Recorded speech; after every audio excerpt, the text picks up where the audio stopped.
I'm Deb Tillett, and I'm the president of ETC, the City of Baltimore's Technology and Innovation Center.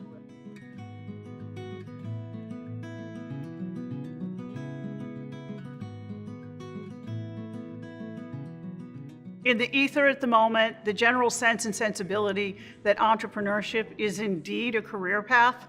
I don't think we ever thought of it in those terms before. It was one of those things that, gee, if you had a role model, if you knew someone that was an entrepreneur, you might take the risk and do something on your own. Well, now it's all anyone can talk about, right? Now it's the clear path to success.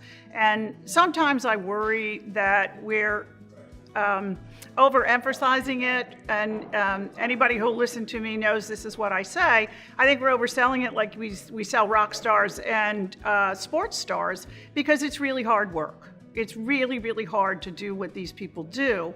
That being said, the universities, Micah, Hopkins, University of Maryland, University of Baltimore, they all have an entrepreneurship track. And while I personally don't believe that you can teach it, you can show people the way. You can show people a path. You can provide them the resources so that they understand the issues around starting a business. It is particularly difficult in the sciences and art for people to begin to think from a business point of view. Scientists just want to do the science. Artists just like to paint and do the art stuff.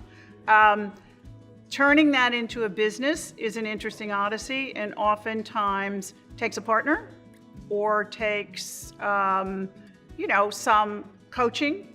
And the universities like Micah are working hard to do that, and bringing in, advisors and advisory boards and people so that they can really say there is a business around art and design, right?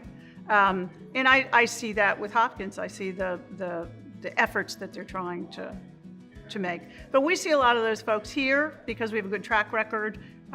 We do help them go from idea to implementation, from the napkin to the funding, and to grow. And so I think it all works together. Number one reason why an entrepreneur chooses a location isn't for the reasons you think. It's for talent, right? It's the talent that they can acquire. Yes, eventually it's the customer, right? But it's also quality of life. These days it's quality of life. You add those three things together, and that's why Baltimore, right? Affordable living, access to high quality talent, and yes, of course, the opportunity to find a customer. Accelerate Baltimore was the first lean startup accelerator in actually the state of Maryland.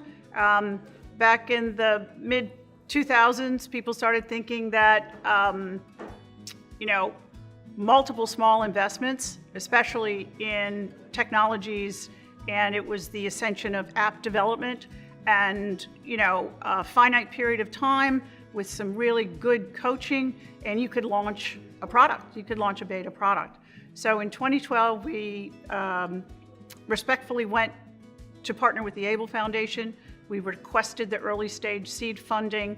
We chose a small cohort group of 4 companies, gave them each a $25,000 investment, and in 3 months, they launched a product. 2 of those companies are still in business and going strong. Both of them have become ETC clients, which is really important to us. And one of those, of course, is NewsUp. The other is Unbound Concepts. And then each subsequent year since, we've done it, and we've had 6 companies in each of the cohort groups. And a pretty good success rate. I think I looked at my metrics the other day. Of the group, 84% are still in business. They've gone on to raise close to $4.5 million collectively. So for Able's initial investment, that's a pretty good return. And as near as I can tell, about, I want to say in the 80% have remained in the city of Baltimore also, right?